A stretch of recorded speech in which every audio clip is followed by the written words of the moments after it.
In the vast expanse of the Pacific Ocean during World War II, where steel titans clashed beneath tropical skies and the fate of nations hung in the balance, one modest destroyer escort would accomplish what no other warship in naval history had achieved before or since. This is the extraordinary tale of the USS England, a vessel that in just 12 days would sink 6 enemy submarines, establishing a record so remarkable that it remains unmatched to this day. Between May 19th and May 31st, 1944, this single American warship would systematically hunt down and destroy an entire line of Japanese submarines, changing the course of naval warfare and demonstrating the deadly effectiveness of new anti-submarine technology. The story of USS England is not merely a tale of technological superiority or tactical brilliance, but a profound testament to the convergence of human courage, intelligence breakthrough, and innovation under the most extreme conditions imaginable. The story begins, not with thunderous guns or dramatic sea battles, but in the quiet, methodical work of American codebreakers operating from a nondescript building in Pearl Harbor. On May 13, 1944, the Fleet Radio Unit Pacific, known as FRUPAC, and the successor to the legendary Commander Joseph Rocheford's Station Hypo, intercepted a routine Japanese radio transmission. The message, sent from the submarine I-16 to the commander of Japanese Submarine Division 7, contained what seemed like mundane operational details: an estimated time of arrival off Bougainville in the Solomon Islands, scheduled for 2,200 hours on May 22nd. But to the trained eyes of American intelligence officers, this intercepted message represented something far more valuable: an opportunity to strike at the heart of Japan's underwater fleet. The intelligence operation that made England's success possible had its roots in years of painstaking work by American cryptanalysts. Since the early days of the war, teams of mathematicians, linguists, and puzzle solvers had labored in secrecy to break Japanese naval codes. Their work, conducted in windowless rooms filled with IBM tabulating machines and mountains of paper, had already contributed to American victories at Midway and in the Solomon Islands. But never before had decoded intelligence been used so directly and effectively in anti-submarine warfare. The process of breaking the Japanese naval code JN-25 required not just mathematical brilliance, but also deep cultural understanding and linguistic expertise. Each message had to be intercepted, recorded, analyzed for patterns, and painstakingly decoded using techniques that combined mechanical computation with human intuition. The decoded intelligence was immediately transmitted through secure channels to Fleet Headquarters, and from there to Commander Hamilton Haines, who commanded Escort Division 39 stationed at Tulagi in the Solomon Islands. Haines was a veteran destroyer commander who had seen action in the Atlantic before being transferred to the Pacific. His experience hunting German U-boats would prove invaluable in the coming engagement. Haines wasted no time in organizing a response. He ordered the formation of a 3-ship hunter-killer task group, selecting the best anti-submarine vessels available for this critical mission.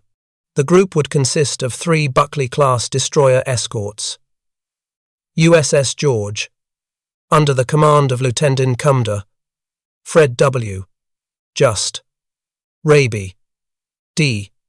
698, commanded by Lieutenant Cumder, James Scott, and USS England, D. 635, led by Lieutenant Cumder, Walton, Barclay, Pendleton. England was temporarily detached from Escort Division 40 at Purvis Bay on Florida Island to join this urgent mission. All 3 ships departed Purvis Bay on the 18th of May 1944, with Commander Haines embarked aboard George as the officer in tactical command. The selection of these 3 ships was no accident.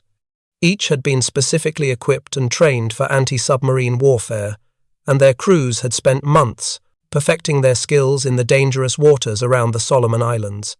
The ships had worked together before, developing the teamwork and communication protocols that would prove essential in the coordinated attacks to come. Their crews, though young and relatively inexperienced in combat, had been drilled relentlessly in sonar operation attack procedures, and damage control. This preparation would soon pay dividends beyond anyone's imagination, but this submarine hunt was part of a much larger strategic picture unfolding across the Pacific. That same day the task force departed, additional radio intelligence revealed a disturbing development.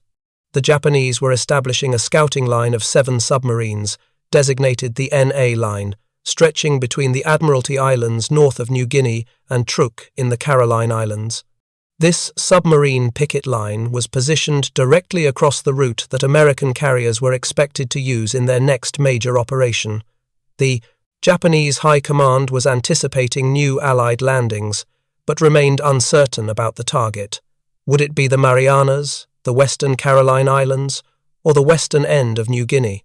The strategic thinking behind the Japanese submarine deployment reflected the desperate situation facing the Imperial Navy in mid-1944. With their carrier force decimated and their island bases increasingly isolated, submarines represented one of the few remaining tools for gathering intelligence and potentially disrupting American operations. The NA Line was conceived as an early warning system that would give the Japanese fleet time to respond to American moves. Each submarine was assigned a specific patrol area, with orders to remain on station and report any American naval movements. The rigid nature of these assignments, so different from the flexible patrol areas used by American submarines, would prove to be a fatal flaw in the Japanese plan. The Japanese strategic planners, analyzing recent American carrier strikes supporting General Douglas MacArthur's westward advance along New Guinea's northern coast, concluded that Western New Guinea was the most likely target. In response, the Commander-in-Chief of the Japanese Combined Fleet, Admiral Soemu Toyoda, issued orders for Operation A-Go, intended to be the decisive naval battle that would halt the American advance and protect Japan's inner defense perimeter, encompassing the Marianas, the Western Caroline Islands, and Western New Guinea. The execution of this plan would ultimately lead to catastrophic Japanese defeats in what history would remember as the Battle of the Philippine Sea and the Marianas Turkey Shoot, where Japan would lose 3 aircraft carriers and hundreds of irreplaceable pilots and aircraft in June 1944. The planning for Operation A-Go revealed the fundamental weaknesses in Japanese naval strategy by 1944. The loss of experienced pilots at Midway, the Eastern Solomons, and Santa Cruz had never been fully replaced. The new pilots being rushed through abbreviated training programs lacked the skills of their predecessors. Meanwhile, American pilot training had become a massive industrial enterprise, producing thousands of highly trained aviators. The technological gap was widening too. American fighters like the F-6F Hellcat significantly outperformed their Japanese counterparts, and American ships bristled with radar-directed anti-aircraft guns that made attacking them increasingly suicidal. To support Operation A-Go, Vice Admiral Takeo Takagi, commander of the Japanese 6th Fleet, Submarines, directed submarines from the 7th Submarine Squadron to establish the NA scouting line. Takagi was a veteran submarine commander who had witnessed the steady deterioration of Japan's underwater fleet. At the war's start, Japanese submarines had been among the best in the world, with highly trained crews and excellent torpedoes. But losses had been heavy, and replacement crews lacked the skill and experience of their predecessors. Moreover, Japanese submarine doctrine, which emphasized attacks on warships rather than merchant vessels, had proven strategically flawed. While American submarines were strangling Japan's supply lines, Japanese submarines were being hunted to extinction, with little to show for their sacrifice. In a decision that would prove fatal, 7 Japanese submarines were assigned to specific fixed positions along this line, rather than being given flexible operating areas as American submarines typically were. This rigid positioning would become a critical vulnerability. The chain of events that would doom these submarines began when Japanese forces intercepted an American aircraft's contact report on submarine RO-104. In response, the Japanese promptly radioed orders to the entire NA line to shift their positions 60 nautical miles to the southeast, transmitting specific coordinates for each submarine's new position.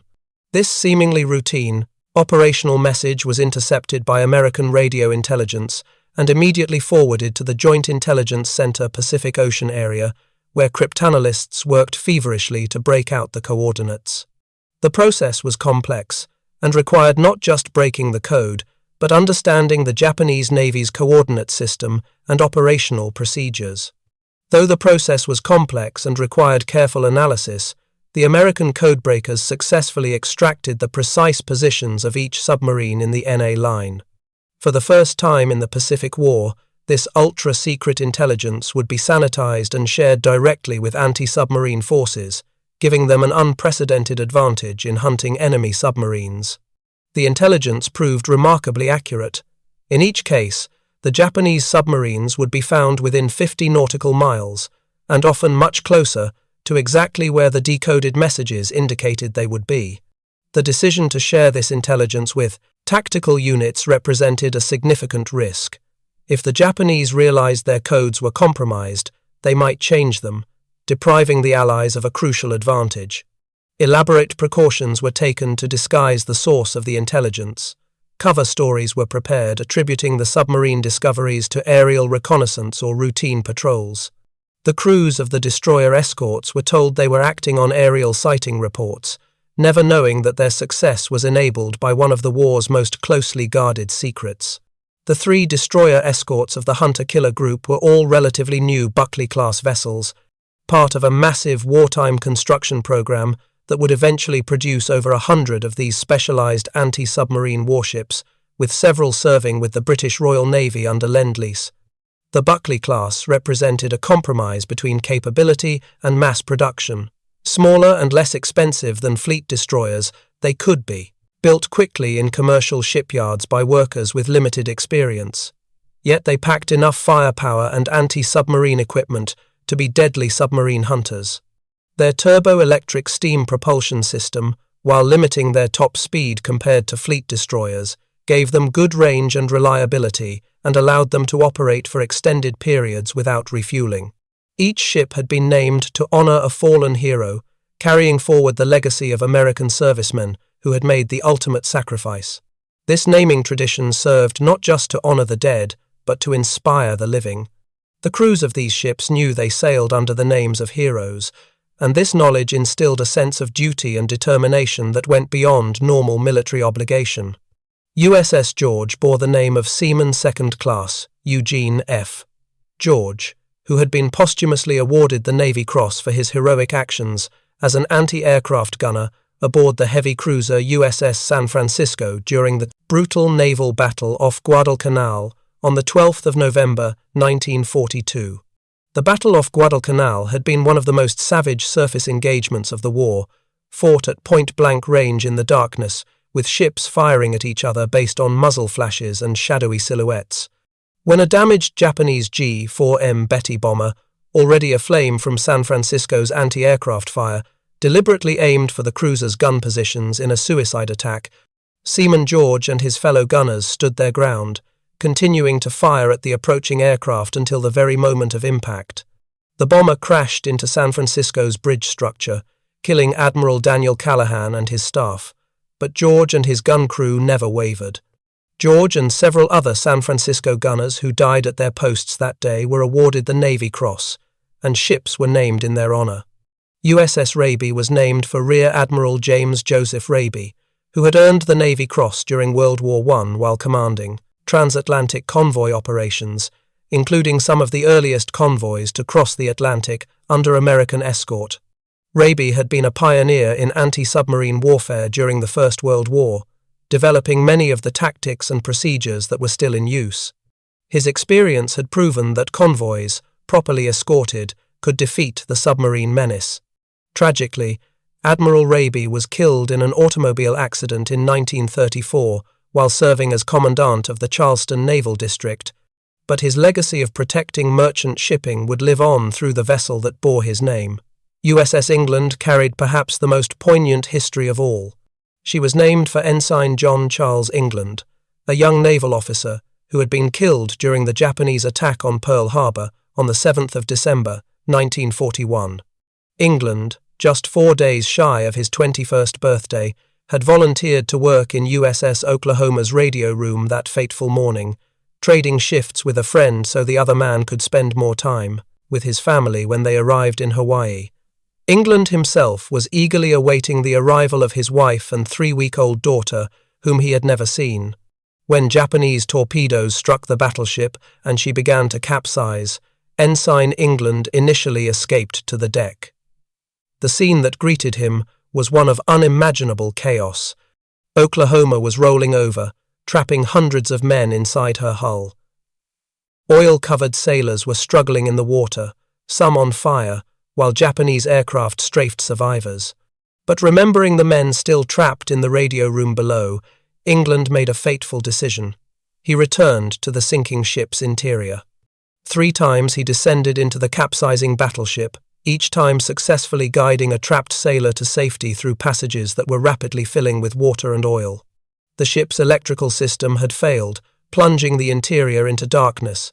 England had to navigate by touch and memory, fighting against rushing water and the ship's increasing list. On his 4th attempt to rescue his shipmates, Ensign England disappeared into the Oklahoma's flooding compartments and was never seen again. He was one of 429 officers and men who perished aboard Oklahoma that day. The tragedy of USS Oklahoma was one of the most horrific of Pearl Harbor. As the ship capsized, hundreds of men were trapped in air pockets within her hull. For days after the attack, salvage workers could hear tapping from inside the ship as trapped sailors signaled for help. Heroic efforts were made to cut through the hull and rescue survivors, and 32 men were eventually saved. But for most, including Ensign England, there would be no rescue. Initially buried among the unknown casualties at Punchbowl National Cemetery in Hawaii, Ensign England's remains would not be identified until 2016, when advances in DNA technology finally allowed him to be returned home to Colorado Springs, where he was reburied next to his parents. Though he received only a fire, Purple Heart for his sacrifice, his extraordinary heroism in repeatedly risking and ultimately giving his life to save others would be commemorated through not 1 but 2 warships bearing his name, D-635, and the later guided missile cruiser DLG, CG-22. The Buckley-class destroyer escorts were purpose-built submarine hunters, armed with 3 3-inch guns for surface action but optimized for anti-submarine warfare.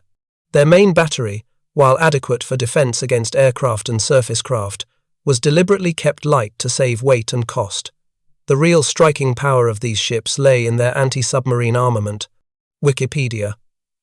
Their arsenal included 1 triple bank of 21-inch torpedoes, 2 stern-mounted depth-charge racks, 8 K-gun depth-charge projectors that could hurl charges to either side of the ship, and most importantly, 1 Mark 10 Hedgehog anti-submarine mortar. It was this last weapon that would prove decisive in the coming battles.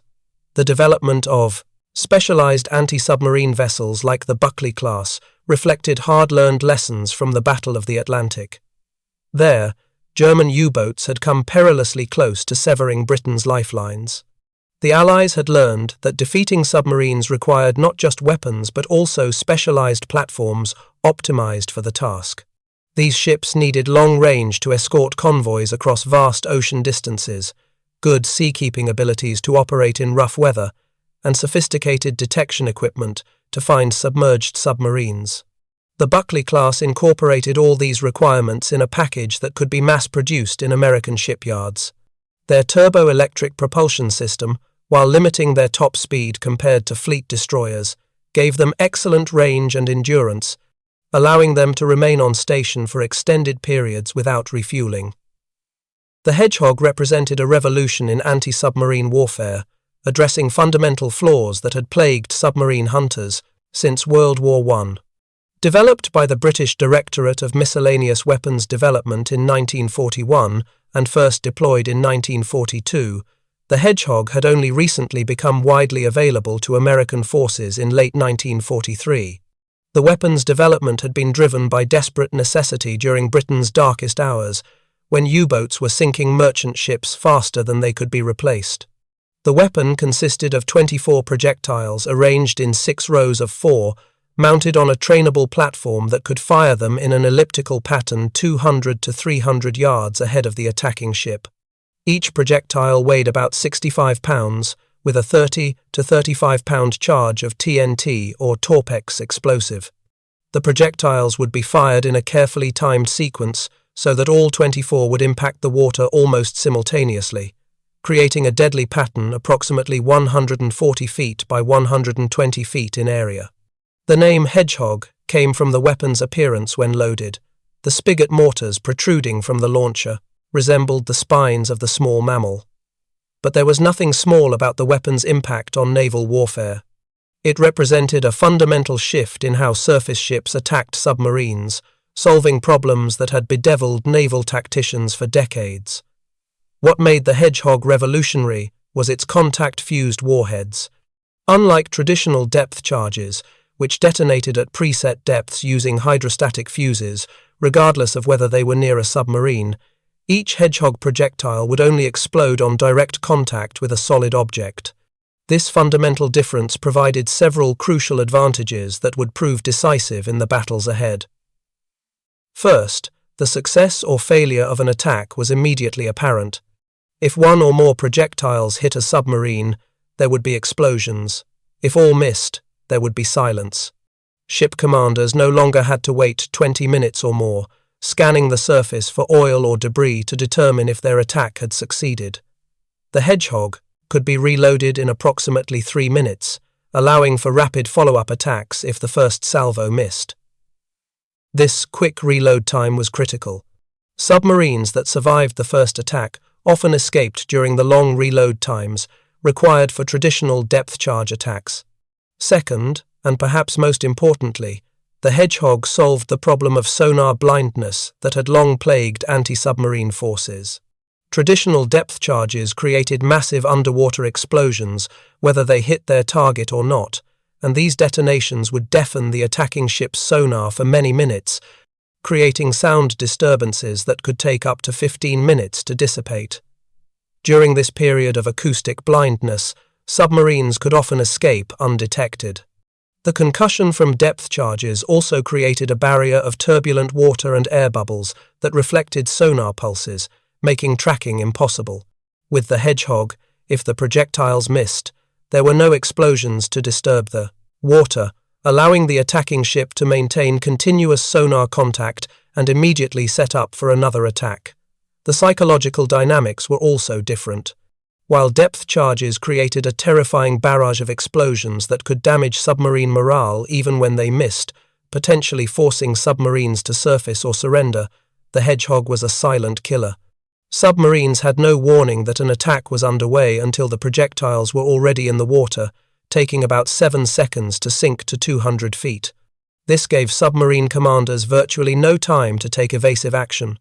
With traditional stern-dropped depth charges, experienced submarine captains could calculate when they entered the attacking ship's minimum sonar detection range and execute sharp, evasive maneuvers to avoid the charges being rolled off the stern. Some submarine commanders had become so skilled at this that they could predict almost exactly when depth charges would explode and maneuver accordingly. The Hedgehog eliminated this tactical option entirely. Statistics from the war would later prove the Hedgehog's devastating effectiveness. British analysis showed that during World War II, an average of about 60 traditional depth charge attacks were required to sink one submarine. In the early war period, this ratio was sometimes over 100 attacks per kill. With the Hedgehog, this ratio improved dramatically to approximately 1 submarine sunk for every 5 to 6 attacks, a 10-fold improvement in lethality. Although each Hedgehog projectile carried less explosive power than a standard depth charge, a direct hit from even a single projectile was usually sufficient to breach a submarine's pressure hull and send it to the bottom. The contact explosion against the hull was far more destructive than the pressure wave from a near-miss depth charge explosion, as the hull itself helped contain and focus the explosive force inward. The submarine I-16 that had triggered this hunt was no ordinary vessel but a veteran of 9 war patrols with a distinguished, if ultimately tragic, combat record. A Type C-1 submarine, one of the largest in the Japanese fleet, I-16 was 358 feet long and displaced 3,561 tons submerged. She was specially equipped to carry a Type A midget submarine mounted on her deck, And it was I-16 that had achieved a unique place in history by launching the very first midget submarine attack of the Pacific War at Pearl Harbor. The story of I-16's role at Pearl Harbor illustrated both the innovation and the ultimate futility of Japanese naval special operations.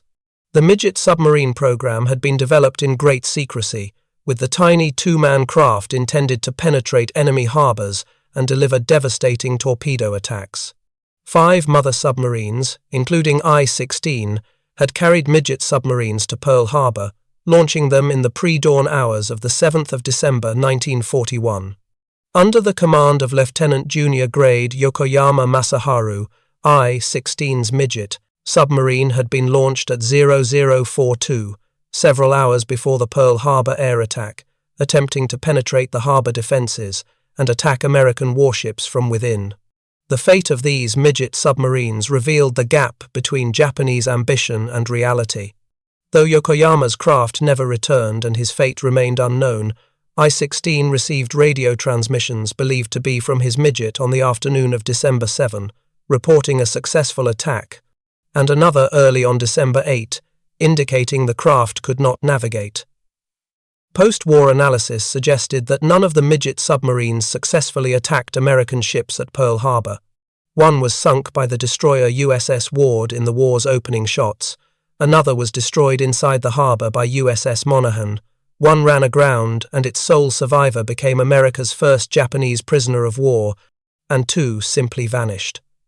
None of the 5 midget submarines launched that day returned to their motherships, and of the 10 crewmen, only 1 survived the war as a prisoner.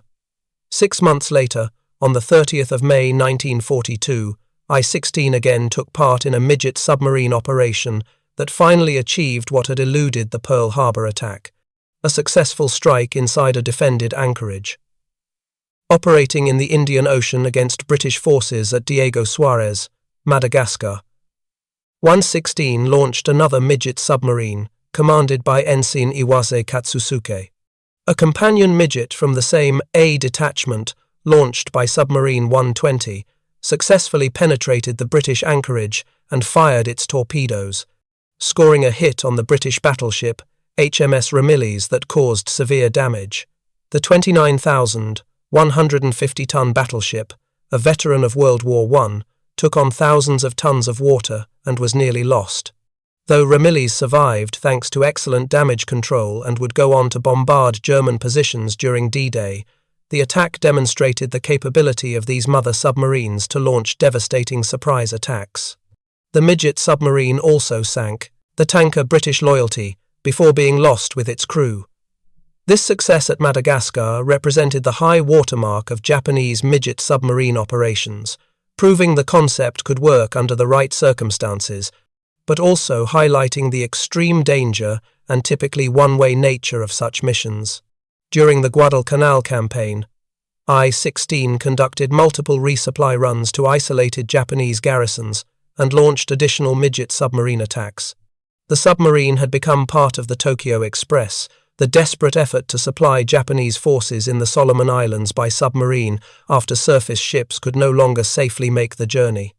On the 28th of November 1942, she launched midget HA-10, which successfully torpedoed the American cargo ship USS Alciba, forcing her to beach herself to avoid sinking. Alciba, loaded with aviation fuel and ammunition, burned for days but was eventually salvaged. I-16 subsequently covered the Japanese evacuation of Guadalcanal in early 1943 and continued supply runs to bypassed garrisons in New Guinea. She had survived an air attack in December 1943 that caused light damage, but her luck was about to run out. The supply missions that I-16 and her sisters undertook represented the deteriorating Japanese strategic position. Once proud fleet submarines were reduced to carrying rice and medical supplies to starving garrisons on bypassed islands. Each mission meant running a gauntlet of American aircraft and warships for the dubious reward of delivering a few tons of supplies to troops who were ultimately doomed. It was a terrible waste of scarce submarines and trained crews, but the Japanese Navy's code of honor demanded that no garrison be abandoned while any means of supply remained. On the 14th of May 1944, At 0800 hours, I-16 departed Truk Lagoon under the command of Lieutenant Commander Takeuchi Yoshitaka, carrying a cargo of rice in 75-pound rubber bags intended for the starving Japanese garrison at Buin on Bougainville. The garrison there had been bypassed by American forces and was slowly being starved into submission, making supply runs by submarine their only lifeline. The 40,000 Japanese troops on Bougainville had been cut off since November 1943, and conditions had become desperate. Men were dying of starvation and disease daily, and incidents of cannibalism had been reported. I-16's departure transmission, intercepted and decoded by American intelligence, had sealed her fate. The 3 American destroyer escorts were already converging on her predicted position. On the afternoon of the 19th of May 1944, an Allied reconnaissance aircraft, a consolidated PBY Catalina from a Navy patrol squadron, spotted I-16 on the surface north of Bougainville, confirming the intelligence that had brought the hunter-killer group to these waters. The submarine was running on the surface to recharge her batteries and make better speed toward her destination. Japanese submarines of this period suffered from relatively weak batteries and slow underwater speeds, forcing them to spend considerable time on the surface where they were vulnerable to aircraft and radar-equipped warships. The 3 destroyer escorts immediately formed a line abreast and commenced a coordinated sonar sweep of the area. This formation, with ships spaced at optimal sonar detection intervals, created an acoustic net that few submarines could escape. At 1,335 hours, England's sonar operator, a young sailor from Iowa who had never seen the ocean before joining the Navy, reported contact with a submerged submarine. The distinctive ping of the sonar return indicated a solid object at a range of 1,350 yards. The hunt was on. I-16 immediately commenced the standard Japanese submarine evasion tactics: radical changes in depth and direction, sudden speed changes, and sharp turns designed to throw off the attacking ship's targeting solution. These tactics had been developed through hard experience and had saved many submarines from destruction. Japanese submarine commanders were trained to think three-dimensionally, using depth as well as course changes to evade attackers. Lieutenant Commander Takeuchi was fighting for his life and the lives of his 100-plus crew members. Lieutenant Commander Pendleton brought England in for her first attack run. The approach required precise coordination between the sonar operators tracking the submarine, the plotting team calculating the target's course and speed, and the Hedgehog crew preparing their weapon. But the first Hedgehog salvo missed as I-16 successfully evaded, diving deep and turning sharply at the last moment. The second attack also failed to connect.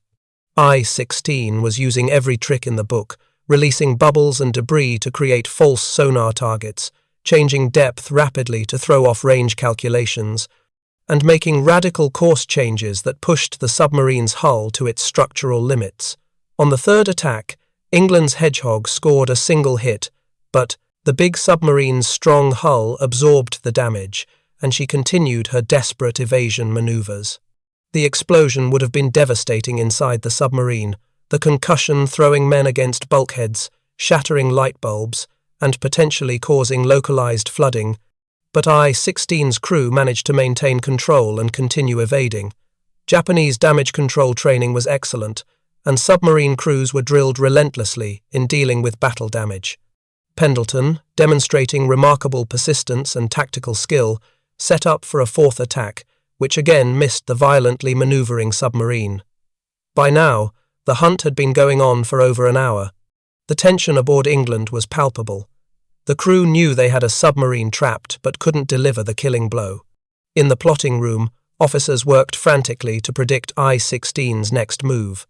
The sonar operators strained to maintain contact as the submarine dove deeper, approaching thermal layers where temperature differences in the water could hide it from sonar. But on the fifth attack run, England's Hedgehog crew had learned from their previous attempts. They had noticed patterns in I-16's evasion tactics, a tendency to turn to port when diving, a preference for certain depth bands. At 1,435 hours, multiple projectiles found their mark, and the ocean erupted. The massive underwater explosion that followed was so powerful it lifted England's stern completely out of the water, throwing men to the deck and rattling the entire ship. The explosion was heard and felt on the other destroyer Escorts thousands of yards away. 20 minutes later, oil and debris began rising to the surface, rice bags, pieces of wood, cork insulation, and other unmistakable evidence that I-16 had been destroyed. Among the debris were personal effects: a sailor's cap, pages from a Japanese book, a wooden sandal, poignant reminders of the human cost of war. The submarine that had launched the first midget, the submarine of the Pearl Harbor attack, was gone, taking all 107 officers and men, including Lieutenant Commander Takeuchi, to their deaths. They had died in the service of a lost cause, carrying rice to a garrison that would surrender anyway when the war ended. Meanwhile, the 7 submarines of the NA line had departed Saipan around the 17th of May 1944 to take up their assigned positions. The departure had been marked by a ceremony attended by Vice Admiral Takagi himself, who exhorted the submarine commanders to do their duty for the Emperor. Each captain received a ceremonial cup of sake and a white headband inscribed with patriotic slogans. They knew the odds against their survival were high. American anti-submarine capabilities had improved dramatically since the war's early days. All 7 were Roe-class boats, Roe 100-class submarines that were much smaller than I-16. Originally designed for coastal defense, these 600-ton boats were armed with 4 bow torpedo tubes carrying 8 torpedoes in total, plus a 76mm deck gun. The design reflected pre-war Japanese naval thinking that emphasized quality over quantity, resulting in submarines that were well built but too few in number and lacking the mass production advantages that made American submarines so effective. Of the 18 Roe 100-class submarines Japan would build during the war, only 1 would survive to see the surrender. Most of the NA line boats were equipped with Type 22 radar detectors, but lacked radar themselves, making them poorly suited for the reconnaissance mission they had been assigned. Their job was to spot American carrier forces and report their movements, but without radar they would have to spend dangerous amounts of time on the surface using visual lookouts. Of the 20 Type RO 100 submarines Japan would build during the war, not a single one would survive to see the surrender. For the 18 actually completed, the Pacific had become a graveyard.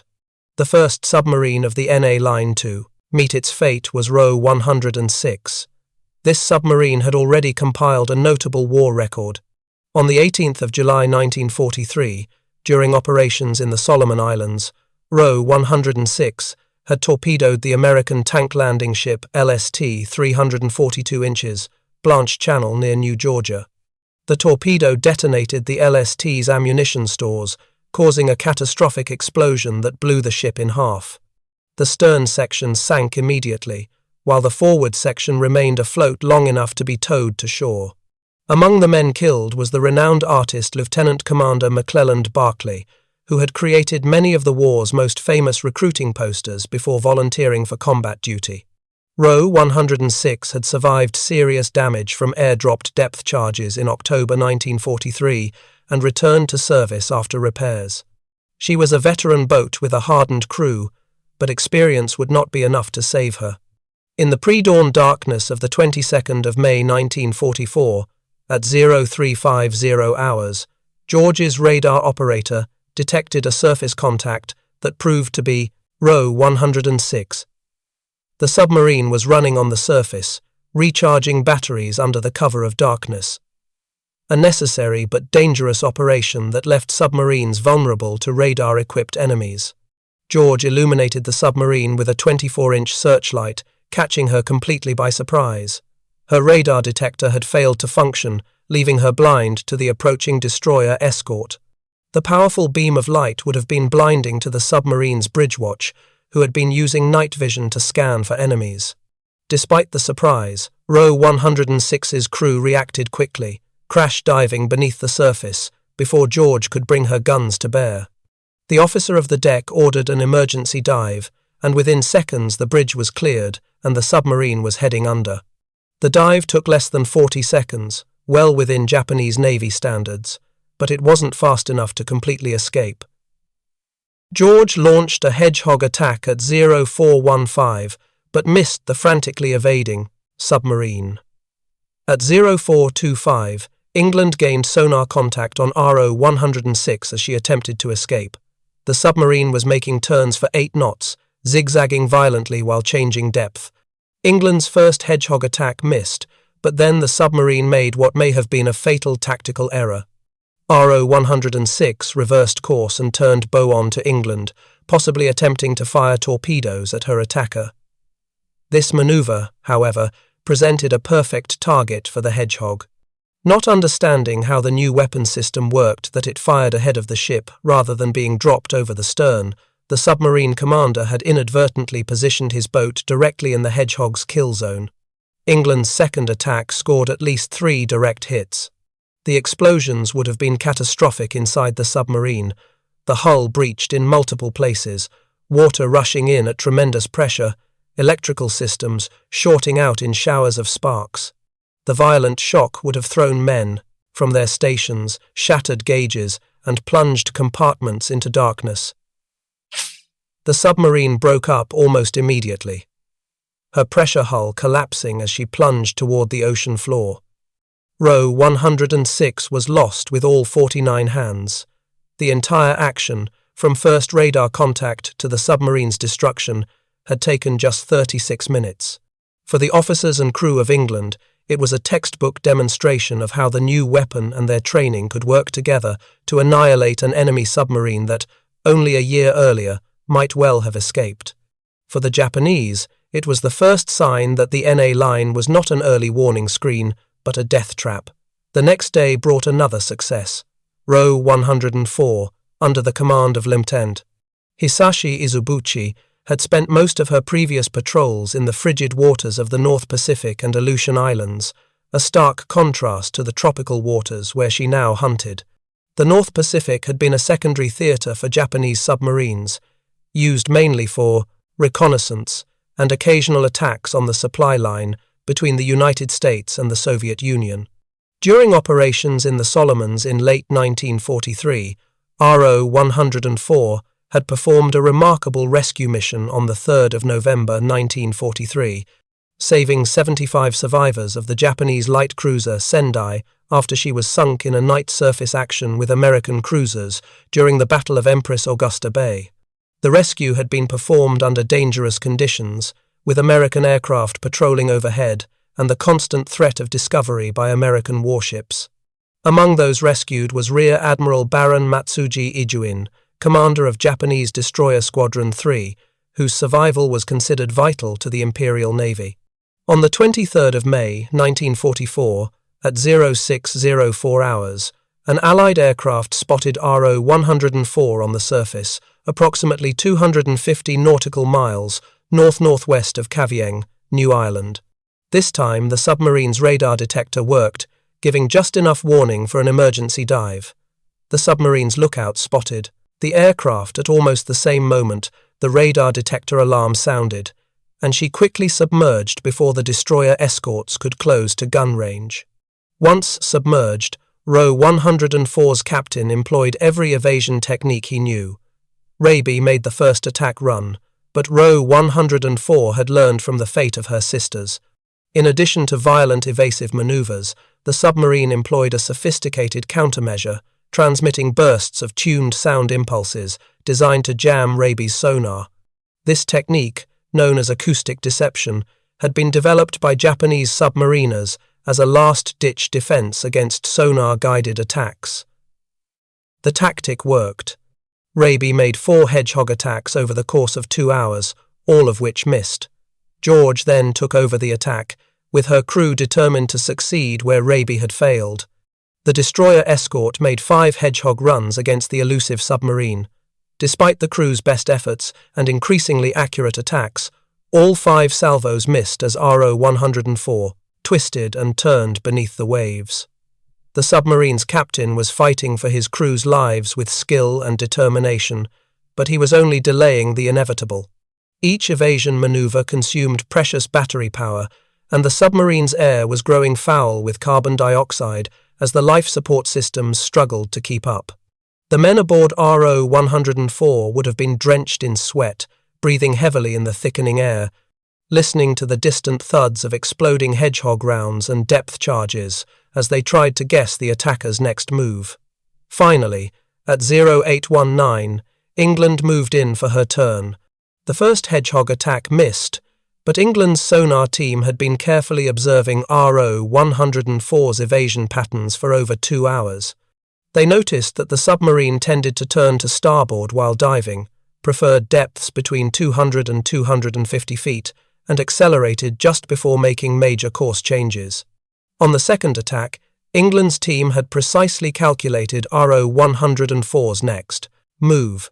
Between 10 and 12 projectiles found their mark, and the resulting underwater explosion was followed by the unmistakable sounds of a submarine breaking up, the screech of tearing metal, the thunder of imploding compartments, and then silence.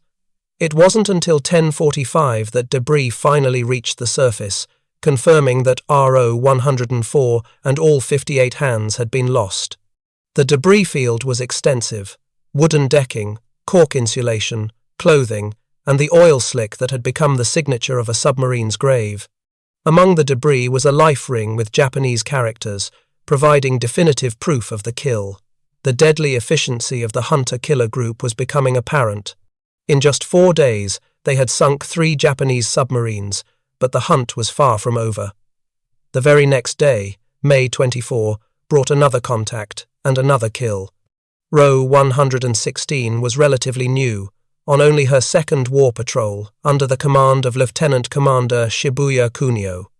The submarine had been commissioned just 6 months earlier, and her crew was still gaining experience.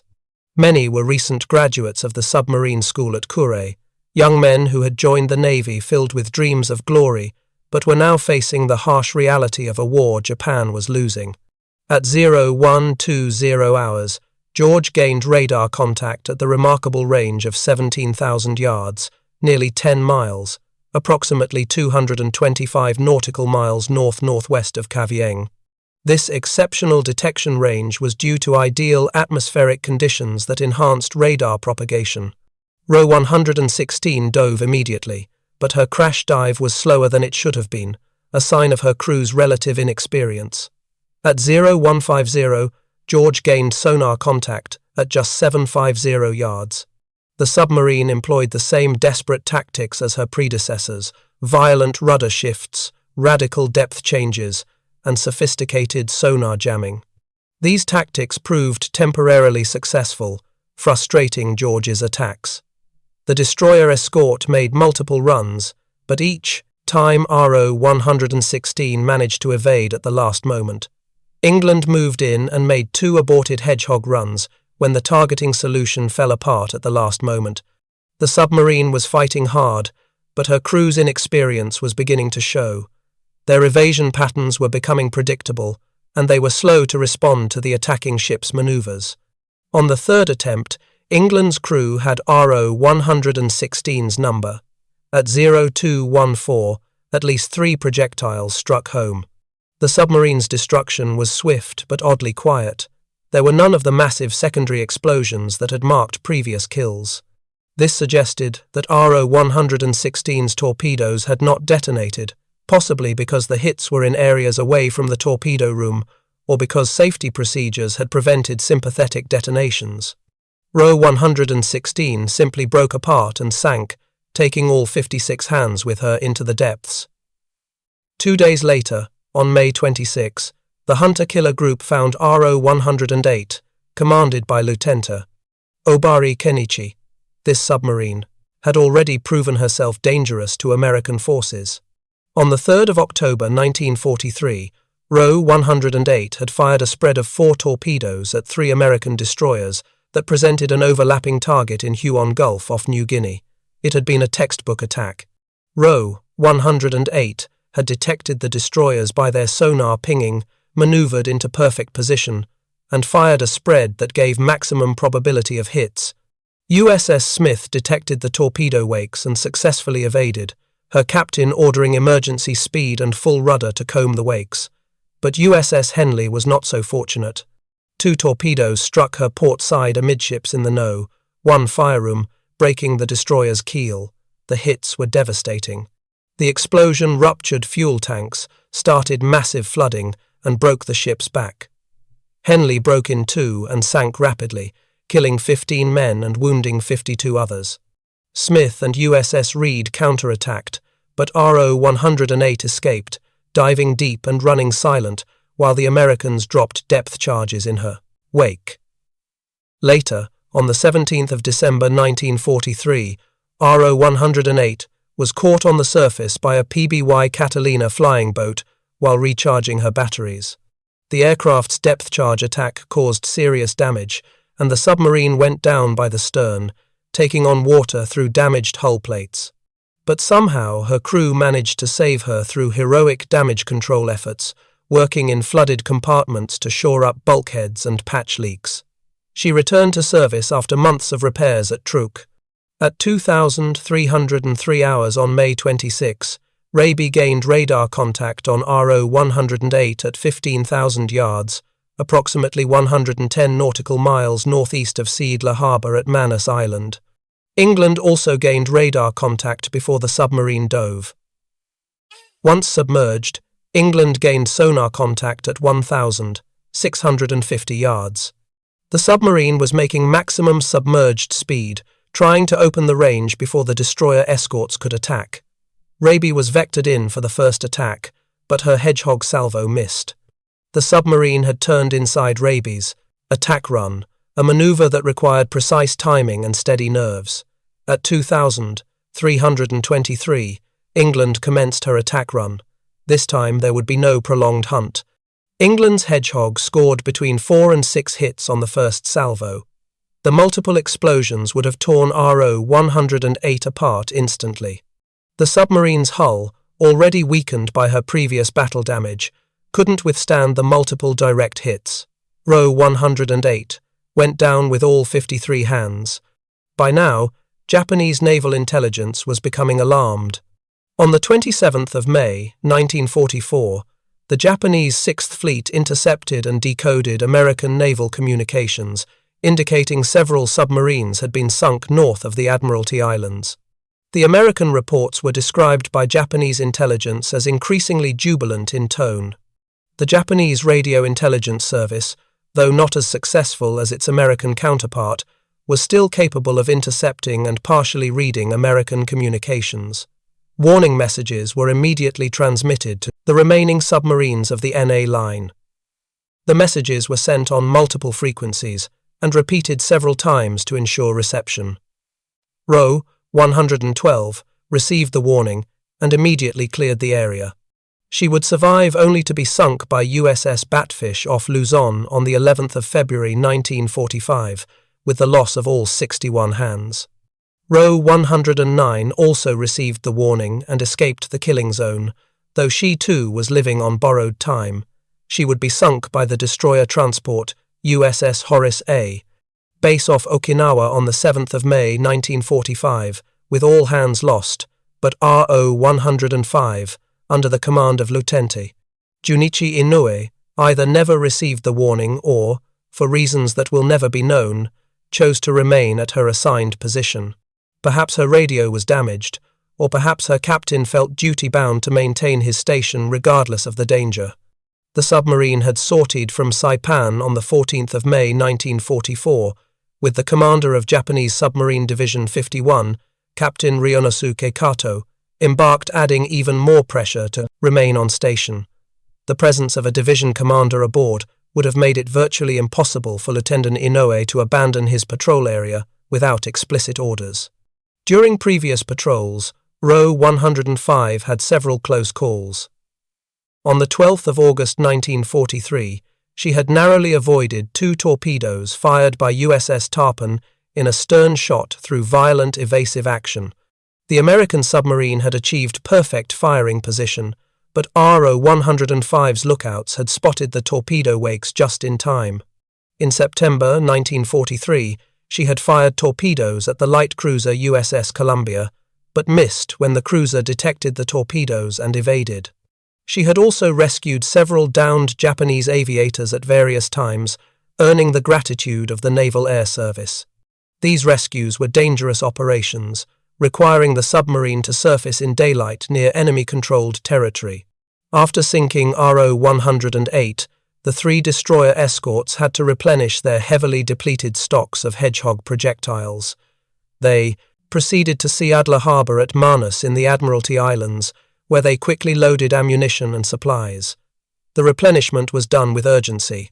Everyone knew there were still enemy submarines out there, and every hour spent in port was an hour the submarines could use to escape or attack American forces. Upon departing, they joined a larger hunter-killer task group that had arrived in the area, centered on the escort carrier USS Hoggett Bay, and including the destroyers USS Hazelwood, USS Heermann, USS Hull, and USS McCord, plus the destroyer escort USS Spangler. The arrival of the carrier group added air power to the hunt, with Hoggett Bay's aircraft able to search vast areas of ocean and vector surface ships to submarine contacts. During the night of May 30-31, Hazelwood gained radar contact on what would prove to be RO-105. The submarine immediately dove and commenced evasive maneuvers that would continue for the next several hours in one of the most prolonged submarine hunts of the war. RO-105's captain pulled every trick in the book in his desperate fight for survival. The submarine discharged debris to create false sonar targets, released oil slicks to simulate damage, and executed maneuvers so violent that they pushed the boat's hull to its structural limits. The hunt continued through the night, with multiple ships taking turns attacking. Hazelwood gained sonar contact and dropped conventional depth charges, the explosions sending geysers of water high into the air but without apparent effect on the submarine. The charges were set for various depths, trying to bracket the target, but RO-105 managed to avoid lethal damage. George made several Hedgehog attacks and may have scored hits with one salvo, yet incredibly, the submarine continued maneuvering and fighting. Any hits would have caused damage and casualties aboard RO-105, but her crew managed to maintain watertight integrity and continue evading. Japanese submarines were strongly built, with multiple watertight compartments that could allow them to survive significant damage. As dawn broke on May 31st, Spangler and England joined the attack. The sunrise revealed a calm sea with an oil slick marking where the submarine had been hit, but RO-105 was still fighting beneath the surface. Spangler made a Hedgehog attack that missed when Commander Haynes, still aboard George, transmitted a message that would become part of naval legend. "Oh hell, go ahead, England." It was both an acknowledgement of England's superior success rate and an expression of frustration at the submarine's stubborn refusal to die. England's crew, who had been watching their sister ships' attacks without success, were eager for their chance. England's attack was devastating. Her crew had been observing RO-105's evasion patterns all night and had noticed subtle tendencies, a slight hesitation before major turns, a preference for certain depth bands when under attack. At 0736, the Pucifer Hedgehog salvo triggered a massive underwater explosion that dwarfed even the spectacular destruction of I-16. Between 6 and 10 projectiles found their mark, and the resulting detonations were followed by secondary explosions as RO-105's own torpedoes detonated. The violence of the explosion was extraordinary.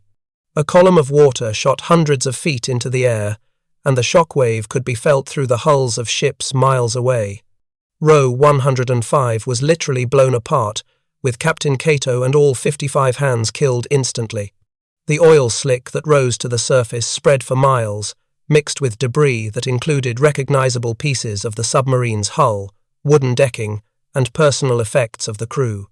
It was a grim reminder of the totality of destruction that modern naval warfare could inflict. In just 12 days, from May 19th to May 31st, 1944, USS England had sunk 6 Japanese submarines, a feat unparalleled in the history of anti-submarine warfare. The achievement was all the more remarkable considering that England was not a powerful destroyer but a modest destroyer escort, and that she was just 5 months out of the shipyard on her first war patrol. The statistics spoke for themselves. Of the 7 submarines assigned to the NA line, 6 had been destroyed, with 5 of them falling to England's Hedgehog. Only Roe 109 had escaped, and she would meet her fate less than a year later off Okinawa. The impact of England's success rippled far beyond the immediate tactical victory. Upon learning of the achievement, Chief of Naval Operations Admiral Ernest J. King sent a message that carried the weight of a promise. There'll always be an England in the United States Navy. The message was both a recognition of the ship's unprecedented achievement and a tribute to Ensign John C. England, whose heroic sacrifice at Pearl Harbor had inspired the crew. The crew of England was awarded the Presidential Unit Citation, one of only a handful of destroyer escort crews in World War II to receive this honor. The citation read in part that, for extraordinary heroism in action against enemy Japanese submarines in the Pacific War area from May 19 to 31, 1944, USS England's brilliant performance in this vital mission contributed materially to the successful operations of our forces and upheld the highest traditions of the United States Naval Service. Lieutenant 7th. Pendleton received the Navy Cross for his leadership during the submarine killing spree, though many historians have noted that his executive officer, Lieutenant John A. Williamson, deserved equal credit for the ship's remarkable tactical proficiency. Williamson had been the one conducting endless drills, refining attack procedures, and maintaining the crew's edge during long months of routine patrols. His contribution to England's success would be recognized when he later assumed command of the ship. The strategic implications were even more significant than the Navy leadership initially realized. The loss of the NA line submarines initially convinced Japanese naval commanders that a large American force had passed through the area en route to the Western Carolines or Western New Guinea, rather than the actual target, the Mariana Islands. This misinterpretation caused Admiral Toyoda to delay and misdirect the execution of Operation Ago. Japanese fleet units wasted precious fuel moving to the wrong positions, and by the time they realized their error and repositioned to defend the Marianas, it was too late. The American invasion of Saipan began on the 15th of June 1944, catching the Japanese fleet out of position.